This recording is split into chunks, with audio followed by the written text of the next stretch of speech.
Hi friends, it's Michelle. Welcome back to my channel and welcome to day 10 of Dephemerember. Today is December 10th. It's a very special day for me. It is my youngest son's birthday, so I'm celebrating today is the day he came into my life. So I am so lucky he turns 20 today, which means I have no more teenagers in the house, and I cannot believe that I'm at this point in my life. But the best part of being at this part of my life is I'm starting to do things for me, including doing paper crafting as much as I can. So I missed the last few days because I had my niece in town and I wanted to spend time with her. So I'm picking it up on today, which is Staple and Tuckspot. I was, truth be told, very uninspired by Tuckspot. Only because while I really love tuck spots in journals, they're kind of like, I don't know, there's only a few types, or I don't know, I just didn't feel like, I love making an actual ephemera piece, a standalone ephemera piece. And what is a standalone tuck spot? Is there such a thing? Well, there actually is. So when I'm feeling very uninspired, I go to my vintage paper stash. And one of the things I love is my vintage magazines. This is the Farm Journal, 1950. I absolutely adore mid-century magazines because the colors are great, the content's great, the ads are amazing. And the great thing about the Farm Journal, if you're not from the United States, is this magazine spoke to both the farmer and his wife. A lot of times they're divided content-wise to half the editorials for the farmer and half of it is to the wife. So it is a male and female magazine. So you get a wide variety of content, ads, and the like in here, and I just really love it. While I was flipping through, I found this page, and at the bottom of the page was this ad. Buy Christmas seals, fight tuberculosis. So this little sign here is the American Lung Association logo. And back in the day, people would buy these Christmas seals, and they were stamps, but they weren't stamps that postage stamps. You couldn't like mail your letters with them, but people used them to seal their letters, to seal their envelopes. And you would buy them and the donation would go to the American Lung Association, which was fighting a variety of lung diseases. Now, these are 1936. I love the graphic nature of them. This is 1935. I love her red dress and the blue mailbox. Oftentimes I will find them at flea markets and stuff, and they will be stuck together like this because over the years they got, either it was humid or they got wet and then they're sticking to each other. So I have to sometimes try to get them off and separate them intact. This one is 1955, very cute. And this is 1955, just a different variation. And let's see, I have Easter seals, which are a similar seal for the Easter time. They were fighting, I forget what the first disease they were fighting was. And then this is 1941 with the lighthouse, which I really, really like. So I thought, okay, here's my first thing that I know I want to use these, and I know I want to use this ad. But I still wanted to have a standalone tuck spot because we're making individual pieces of ephemera. And I didn't know what that would be until I went back into my stash and I found these. And they are exactly what I was looking for. They're very plain, but what they are is essentially vehicles to, like Christmas cards, wishing you a happy Christmas, but they're really vehicles for the calling card. So you would send these to people to wish them a Merry Christmas, and your calling card would be inside. This one is from James Wellington Boyd, the Lieutenant Coast Guard Artillery Corps, United States Army.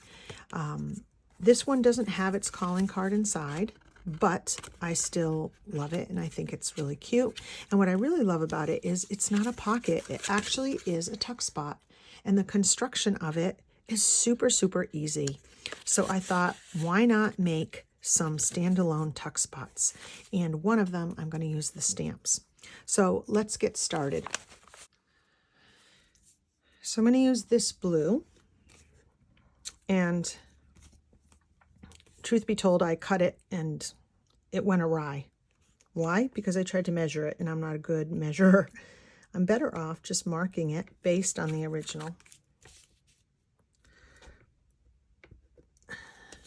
That way it's exactly the same size. All right, that's what we needed. All right, so we have our blue strip of paper. Let's see how long our... All right, how did that become so big? Maybe the other side was the side. Yes.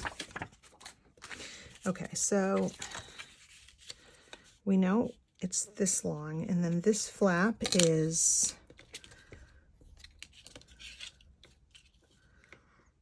1 inch. So I'm going to add an inch to, I'm going to mark an inch.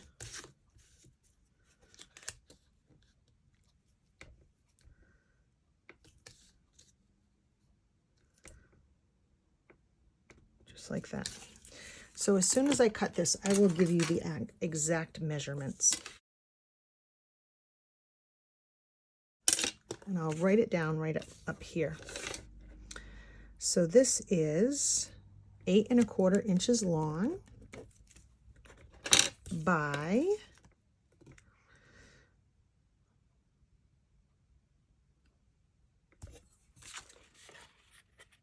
'Oh, I didn't think it was that big. By just under 3 inches.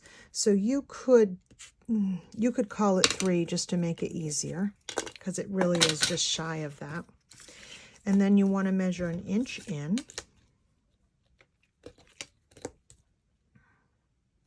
I mean, you don't have to. You could always just fold it how it seems best for you. And you could use a scoreboard, or you could cheat like me and just use my cutting board and use this line as a score, which I have done many times before. Just using like the back of my scissors to make the mark for myself. And then just folding it in. And then the fold needs to be just slightly under so that it catches. And then you fold it. I mean, so easy, right? Look how easy that is. Now the decision, and then all it is decorating the inside and the outside. And then of course, making our holes, which I can simply mark by putting the original on top, like that, and then punching the holes.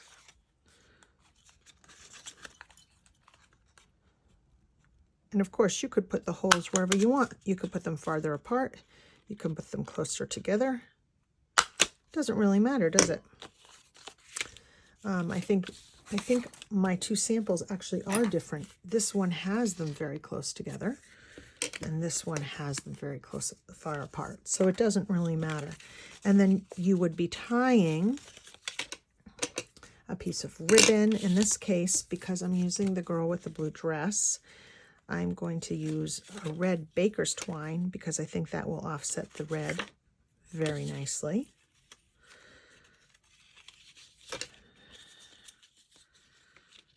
And you can just tie a ribbon or not, or whatever it is that you think will be cute. Now this baker's twine is quite hefty. Like there's quite a bit of to it. So I might just tie it and have a little tail off of it or something. I don't know. Let me tie the thing again. Let's see.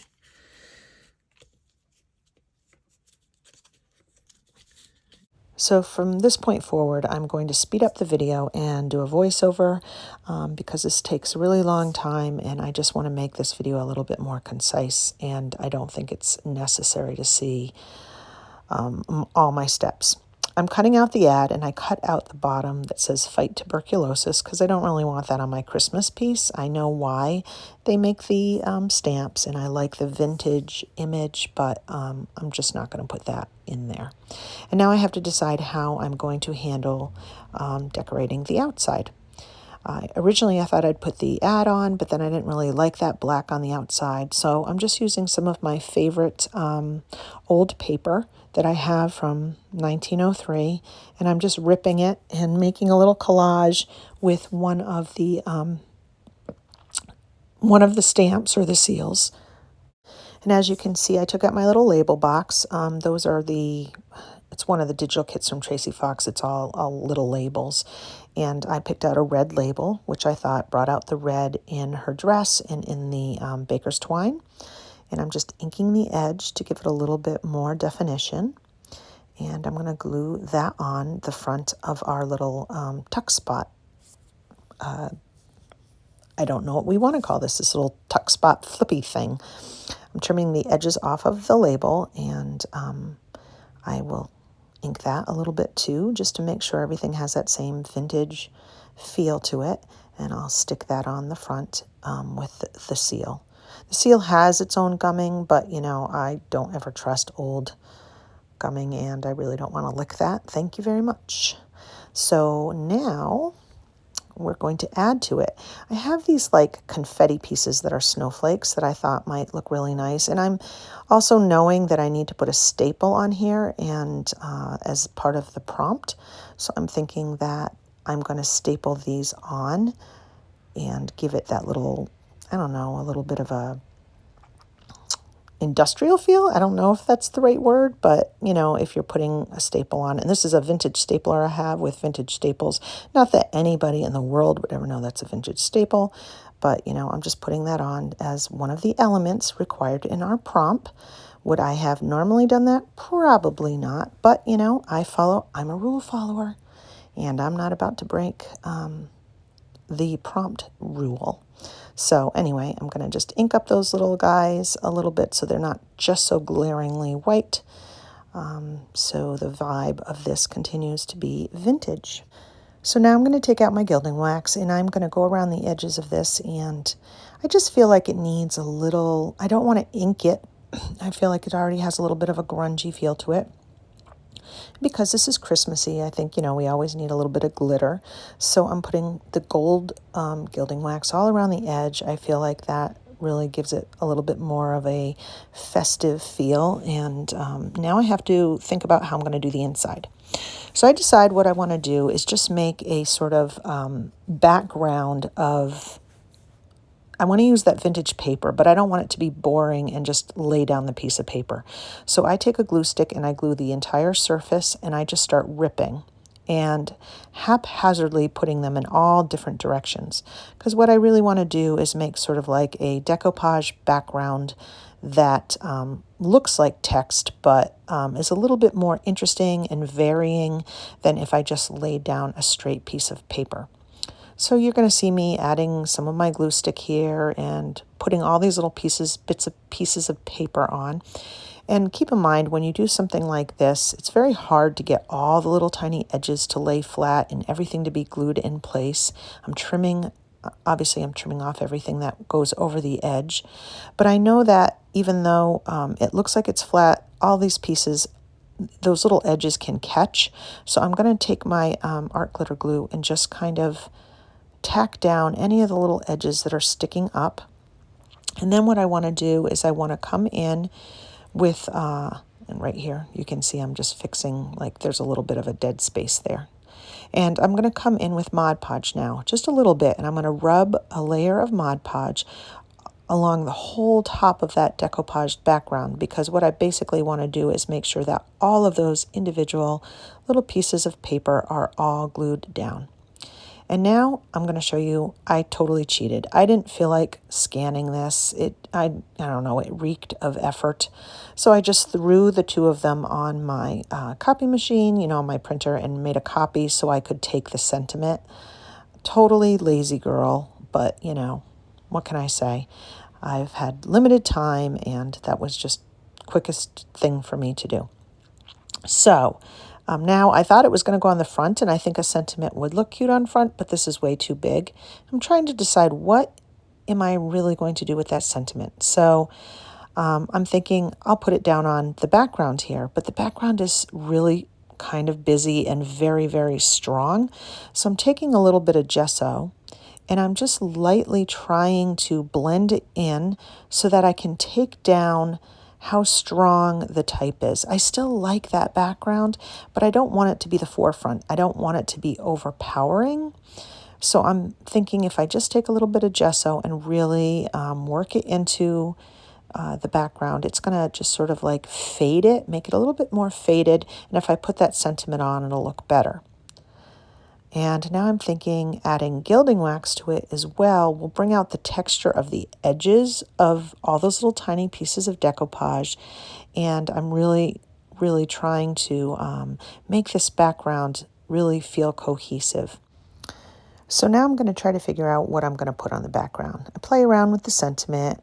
I think about maybe putting that in the Tuckspot, putting the ad. But I decide I really don't want to do that. I want to put the ad actually on the fold. And then I decide that the sentiment would really look good as like the little calling card piece. So what I really need to do is just get a little piece of like blue paper and cut it to the size of the calling card and make the calling card the sentiment piece. And then that will go in the Tuckspot, which of course is the theme of this prompt. So I'm going to ink it. The sentiment, that is. And I'm going to use gilding wax to be consistent with the blue that I have, the blue and the gilding wax on the front and on the other parts of this piece. And just so you know, if your gilding wax ever gets hard, you can just add water to it and reactivate it. Look at my fingers. I'm ridiculous. This is why I can never have a manicure or get really nice nail polish. My hands are a mess. So I'm going to back the backing of the calling card piece with my old paper just to make it consistent. It's just, I like things to feel like they all go together. So by reusing similar papers and similar colors, it gives a cohesiveness to the piece. So now I'm going to put the sentiment down. And I'm going to make a tiny little collage by adding one of those seals again, to make that theme, that red theme, that the stamp on the front, the little ad that's going to be put down on the inside. I want it all to go together. I want this piece to feel like all the pieces and parts work together in unison, even though there's a lot going on. So I backed it with the paper, and I'm now going to trim it. And I want to fold over the corners of the stamp, so I'm not going to cut them off. I like when things start on the front of a piece and finish on the back of a piece. I do that quite a lot rather than just cutting it off. I like that continuation. And I will glue the sentiment on, and then the calling card piece will be done. And this would be nice and happy mail. You could also like add a few more things into that Tuckspot that you want to give away, like maybe some stamps or a tobacco card or something like that. It's a nice little size to add some goodies to it. It actually would even be a great little piece to do like an advent calendar. You could have like 24 of these and have little goodies stuck inside. And you can make them varying sizes. So you just saw me put down a little bit of gold washi tape just because I'm now starting to really hone in on the details. And I know I'm jumping around from the inside to the outside, but my brain was just sort of like, that's how I was kind of working through this process, is just like, okay, what details am I going to add now? So now I am ready to finally glue down the little ad from the magazine. And I don't like things straight. I have to have them like an angle or not quite. I don't like things in the middle. Yeah, just pure chaos. I definitely don't have OCD in that way. And now I'm going to, again, add that another seal, because when the little calling card is tucked, you don't see it. So I like having a little bit of that red dress again showing when you open it up. And now I'm starting to feel like, yes, this is really coming together. What are the last details that I need to put in? And I want that consistency from the outside on the inside. So I'm going to repeat those snowflakes, but I am not going to staple them because I don't want the back of the staple on the front of the card. So I'm just going to glue those in and ink them. And now I feel like the front needs one more piece. So I find this old piece of lace, probably from a wedding dress, which I absolutely love. And I just decide to glue it on because I love the seed beads and the creaminess of it. And there's actually a little white seed bead flower in there that I don't know if you can see.